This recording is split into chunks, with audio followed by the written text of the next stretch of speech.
बस्ती लोकसभा का चुनाव अब दिलचस्प मोड़ पे पहुंच गया है क्योंकि बीजेपी के जो पुराने कार्यकर्ता थे, 35 साल पुराने कार्यकर्ता, वो बसपा से अपनी ताल ठोक रहे हैं और बस्ती लोकसभा से उनको बसपा ने अपना उम्मीदवार बनाया है। हमारे साथ बात करने के लिए मौजूद हैं बीजेपी के पूर्व जिला अध्यक्ष रह चुके हैं, 35 साल बीजेपी में अपनी राजनीति इन्होंने की, दयाशंकर मिश्रा जी।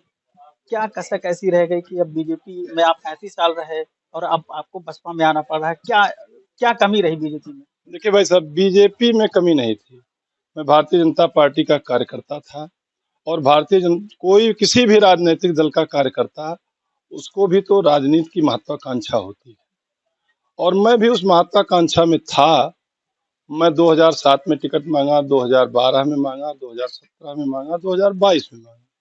विधानसभा का मैं मांगता रहा, लेकिन मुझे टिकट नहीं मिला। मुझे सर्वसम्मति के आधार पे मुझे जिला अध्यक्ष 2013 में बनाया गया, पार्टी ने बनाया। मेरे नेतृत्व में लोकसभा का 2014 का चुनाव हुआ। मैंने वर्तमान सांसद भाई हरीश द्विवेदी जी के लिए जो भी मेरे अंदर क्षमता थी, मैंने उसका पूरा पूरा अपने ईमानदारी से मैंने उनके साथ काम किया, लेकिन उन्होंने मुझे खाली ठगने का काम किया।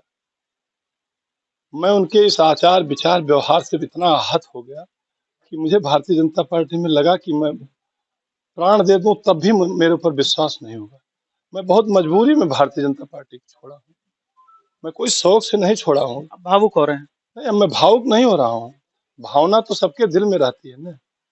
भावनात्मक बात अगर आप करोगे तो भावुक तो आदमी होगा ही। मैं कोई निर्जीव नहीं हूँ, मैं कोई पत्थर का बना नहीं हूँ। लेकिन सांसद जी ने मेरा जितना उत्पीड़न कर सकते थे, राजनीतिक उत्पीड़न जितना कर सकते थे, उन्होंने किया। ये बताइए, 14 से 24 तक वो सांसद हैं। आप उनसे पूछ लीजिएगा कि कभी उन्होंने फोन करके मेरा हाल चाल भी लिया? मैं इतना भागा था, मैं इतना बुरा था उनके लिए कि वो मेरा हाल चाल भी नहीं ले सकते थे। उनका जब अभी 24 में टिकट की घोषणा हुई तो मैंने 3 बार उनको फोन किया, मैंने बधाई देने के लिए किया था, वो मेरा फोन तक नहीं उठाए। आप बताइए, मैं इस स्तर का तो कार्यकर्ता था नहीं कि मैं मंडल अध्यक्ष था, मैं बूथ अध्यक्ष था, मैं जिला अध्यक्ष था, मैं छात्र संघ का अध्यक्ष था, मैं गोरखपुर क्षेत्र का युवा मोर्चे का क्षेत्रीय अध्यक्ष रहा, प्रदेश कार्य समिति सदस्य रहा। उनको इतना भी अगर सम्मान करने का तौर तरीका नहीं मालूम है तो उनको राजनीति नहीं करना चाहिए। क्या कार्यकर्ता सिर्फ दरी बिछाने और रैलियों के मैनेजमेंट तक ही सीमित हैं बीजेपी में? उनकी सोच में तो यही है और अब हमारा नेतृत्व भी उसी तरह बढ़ रहा है। मैं इस आप लोगों के माध्यम से मैं नेतृत्व से भी आग्रह करता हूं कि पार्टी को दलदल से बचाने के लिए अच्छे लोगों को आगे लावें, तभी पार्टी बच सकती है। ये पूर्वजों की तपस्या है, हमारे अटल आडवाणी और दीनदयाल जी की, श्यामा प्रसाद मुखर्जी जी की, जो आज हम सत्ता में हैं। लोग कहते हैं ना कि पूर्वज कहते हैं, हमारे गांव में भी कहा जाता है, बाढ़ पूत पिता के धर्मा, खेती उपजे अपने कर्म। तो ये पूर्वजों की तपस्या है जो हम सत्ता में है। आज हमको तपस्या करने की जरूरत है और बिना तपस्या के जो फल मिलता है वो हरीश जैसे लोगों को जब मिल जाता है तो देखिए, चाकू का रसोई घर में आप चाकू का इस्तेमाल करिए तो सब्जी काटेगा और कसाई उसी का इस्तेमाल करेगा तो गला काट देगा।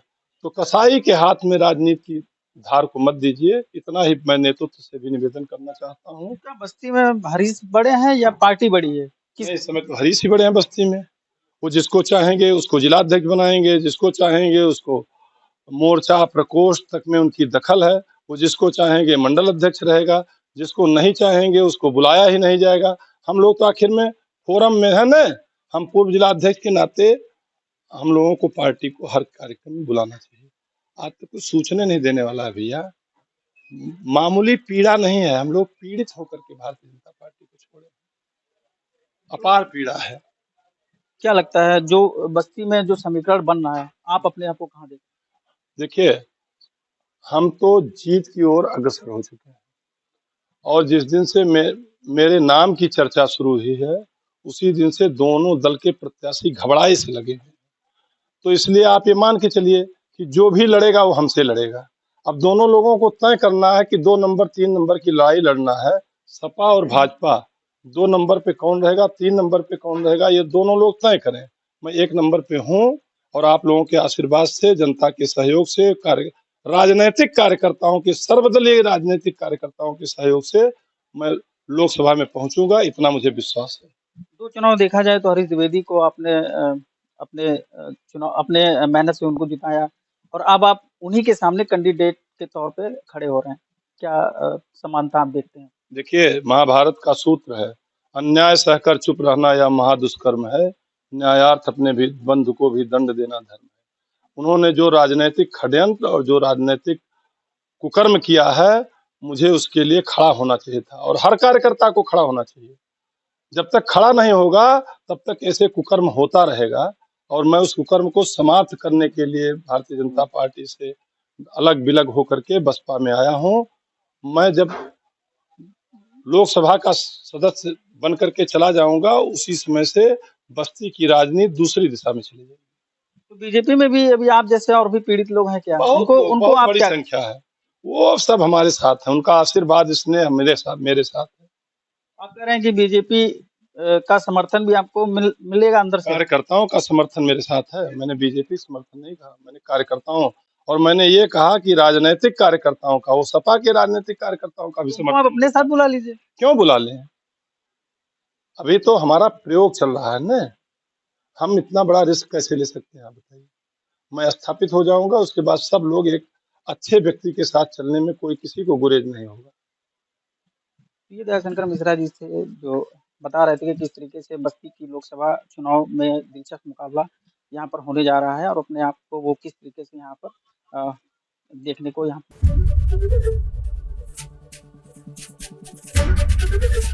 एबीपी गंगा, खबर आपकी, जुबान आपकी।